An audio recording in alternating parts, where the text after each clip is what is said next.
Libro de Romanos, capítulo 1. Hemos llegado a una de las joyas literarias de las cartas paulinas. La carta a los romanos es una carta integral. Tópicos como la gracia de Dios, la reconciliación, la justificación por fe, el juicio de Dios, la ley del pecado para muerte y la ley del espíritu para vida, el poder del evangelio se ven claramente impregnados en esta carta. El apóstol Pablo, que fue un perseguidor de la iglesia, un fariseo irreprensible, Dios lo toma para llegar a la iglesia que va a salir de los gentiles, de los griegos, romanos, de todas partes del Asia. Se va a formar lo que hoy llamamos la iglesia de Dios, el cuerpo de Cristo.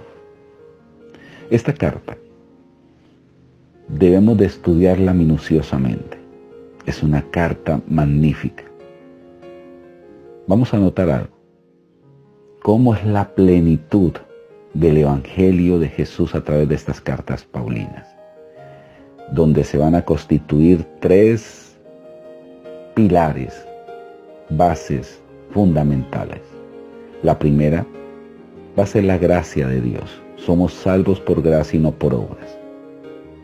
Ya hemos visto dispensaciones hasta la ley de Moisés, que lo que hace la ley es mostrar a un Dios supremamente perfecto, pero a la misma vez a un hombre sumamente pecador, imposibilitado de salvarse por sí mismo, porque el hombre no sabía que había una ley interna llamada la ley del pecado que va a contrariar la ley de Dios. La misma ley se va a convertir en crear la necesidad de un Mesías, de un Salvador, a venir a la tierra, sustituir al hombre, obedecer por el hombre y así ser el Cordero Pascual perfecto y llevarse en su cuerpo todo el pecado de los que van a creer en él. Y darnos esa salvación simplemente por gracia, un favor inmerecido. Ese es el primer pilar. Segundo pilar es que la vida cristiana está basada en la resurrección de Cristo. Resurrección es sinónimo de poder, resurrección sinónimo de vida. Por eso debemos de hablar del Evangelio de la resurrección. Y el tercer pilar es la ley del Espíritu de vida. El Espíritu Santo en el Antiguo Testamento venía a algunos, pero ahora fue derramado a la iglesia. Hay algo especial, es que la palabra unción poco se ve en estas cartas paulinas. ¿Por qué? Porque unción es de untar, pero plenitud, la palabra griega para plenitud es pleroma, significa llevarlo todo a su colmo, todo llevarlo a su fin, plenitud, todo está completo en él. Estas cartas nos van a dar una guía sumamente importante. Debemos impregnarlas, estudiarlas continuamente. Por eso le invito a que nos gocemos por estos 16 días que vamos a estar tratando esta carta paulina a los romanos de una manera muy especial. Comienza diciendo este capítulo 1. Pablo, siervo de Jesucristo, llamado a ser apóstol, apartado para el Evangelio de Dios. Esta palabra siervo es la palabra griega doulos, y aquí aprendí una frase. No puedo vivir libremente si no soy esclavo de Jesús. La única manera de experimentar libertad es al ser esclavo de Jesucristo. Y esto lo entendió el apóstol Pablo. Esclavitud a Jesús es una vida de consagración y apartados para su evangelio, que él había prometido antes por sus profetas en las Santas Escrituras acerca de su Hijo nuestro Señor Jesucristo, que era del linaje de David según la carne. Según la carne. Vamos a ver entonces cómo el apóstol Pablo es apartado, especialmente para él, especialmente para su gloria, especialmente para su ministerio, por quien recibimos la gracia. Pero perdón, el verso 4 es clave, que fue declarado Hijo de Dios con poder Y aquí dice, según el Espíritu de Santidad. Primer pilar, Espíritu de Santidad. Dice, por la resurrección entre los muertos. Segundo pilar, por quien recibimos la gracia. Tercer pilar. Este va a ser un consecutivo. Usted lo tiene que impregnar, lo tiene que hablar, lo tiene que pensar. 3 pilares. Comencemos en ese orden como aquí lo dice el apóstol Pablo. Dice, según el Espíritu, resurrección y gracia. Verso 6 dice, entre las cuales estáis también vosotros llamados a ser de Jesucristo. No solamente Él recibió este apostolado con poder por el Espíritu de Santidad y por la resurrección y por la gracia, sino que también nos involucra a todos los que vamos a creer en Él, porque dice aquí, entre los cuales también estáis vosotros llamados a ser de Jesucristo, y todos los que están en Roma y en Colombia y en cualquier parte del mundo, llamados a ser santos, gracia y paz a vosotros de Dios nuestro Padre y del Señor Jesucristo. La palabra santo no es perfección, es apartarse para Cristo. Primeramente doy gracias a mi Dios mediante Jesucristo con respecto a todos vosotros, de que vuestra fe se divulga por todo el mundo, porque testigo me es Dios, en quien sirvo en mi espíritu en el Evangelio de su Hijo.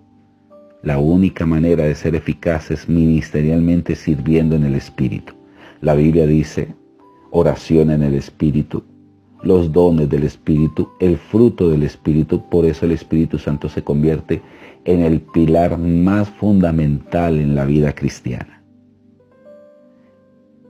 Verso 9 dice entonces, porque testigo me es Dios, en quien sirvo en mi espíritu en el Evangelio de su Hijo, de quien sin cesar hago mención de vosotros siempre en mis oraciones, rogando de que en alguna manera tenga al fin por la voluntad de Dios un próspero viaje para ir a vosotros, porque deseo veros para comunicar algún don espiritual, a fin de que seáis confirmados. Esa palabra confirmados tiene que ir con el discipulado, confirmados para Dios.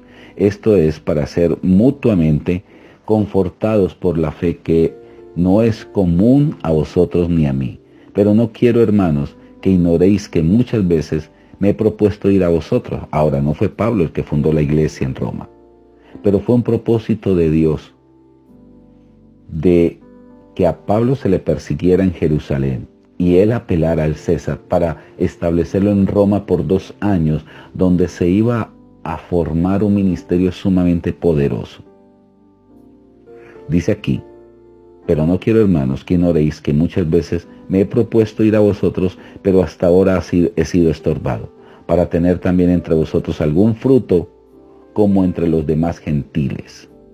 Es decir, que Pablo ya había ido a Corintios, a Tesalónica, a Creta, a otros lugares, y había establecido iglesias. Pero él necesitaba ir a la ciudad más importante, a la capital del Imperio Romano. Dice aquí, así como he tenido fruto entre griegos, no griegos, entre sabios, no sabios, soy deudor. Así que en cuanto a mí, pronto estoy para anunciar el Evangelio también a vosotros que estáis en Roma. Verso 16 se convierte en una de las piedras importantísimas de esta estructura cristiana. Este texto fue fundamental para Martín Lutero. Fue fundamental para muchos líderes cristianos en tiempos antiguos. No me avergüenzo del Evangelio, porque es poder de Dios para salvación a todo aquel que cree, al judío primeramente y también al griego, porque el Evangelio, la justicia de Dios, se revela por fe y para fe, como está escrito, mas el justo por la fe vivirá. Martín Lutero le ocasionó un gran estallido interior este texto, porque él estaba acostumbrado a sus penitencias, a sus sacrificios, o no le llamemos sacrificios, a sus llamadas laceraciones, maltrato físico, para así aplacar el pecado. Martín Lutero comprende que el castigo de nuestra paz fue sobre él, en esa cruz, en aquel madero. Él castigó su cuerpo, el pecado, ese pecado interno de nosotros, cuando lo confesamos fue castigado en el cuerpo de Cristo. Él comprendió que el justo vivirá simplemente por la fe. Porque la ira de Dios se revela desde el cielo contra toda impiedad. Y aquí comienza el apóstol Pablo a ver realmente la humanidad, la naturaleza humana.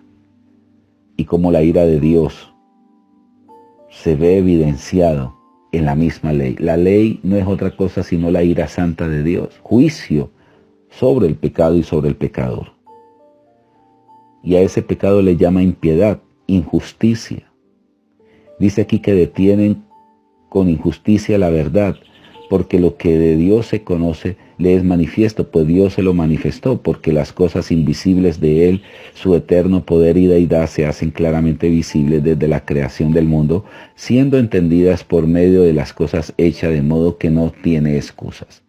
Pues habiendo conocido a Dios, no le glorificaron como a Dios, ni le dieron gracias, sino que se envanecieron en sus racionamientos, y en su necio corazón fue entenebrecido. Profesando ser sabios, se hicieron necios. Cambiaron la gloria de Dios incorruptible en semejanza de imagen de hombre, hablando de la idolatría de aves, idolatrando aves y cualquier otro tipo de animal, cuadrúpedos, reptiles, figuras de todas estas especies de animales. Por lo cual también Dios les entregó en sus inmundicias, en sus concupiscencias, de modo que deshonraron entre sí sus propios cuerpos, cambiaron la verdad de Dios por la mentira, honrando y dando culto a las criaturas antes que al Creador, al cual es bendito por todos los siglos. Por esto Dios le entregó en sus pasiones vergonzosas, desordenadas. Comenzaron a tener relaciones entre mujeres, entre hombres, cambiaron su uso natural por lo que es en contra de su naturaleza. Habla de perversión, del homosexualismo.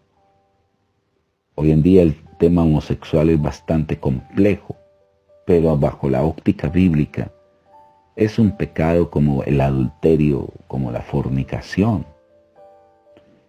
Y es un pecado que Dios quiere quitar, salvar, cuando nosotros tenemos ese deseo de ser de Jesús. Y de igual modo también los hombres, dejando su uso natural de las mujeres, se encendieron en sus lascivias unos con otros, cometiendo hechos vergonzosos, hombres con hombres, y recibiendo en sí mismo la retribución debida en su extravío.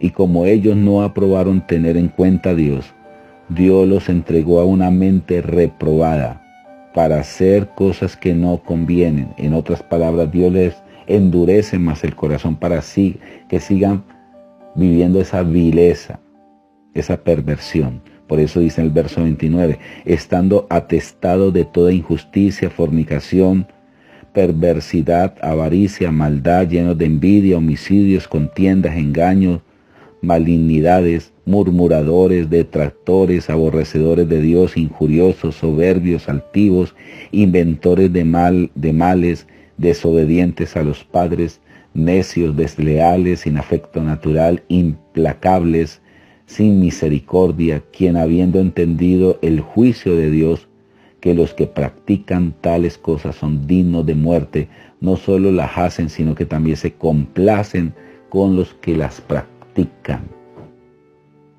Impresionante y revelador es este capítulo 1, que vamos a seguir estudiando.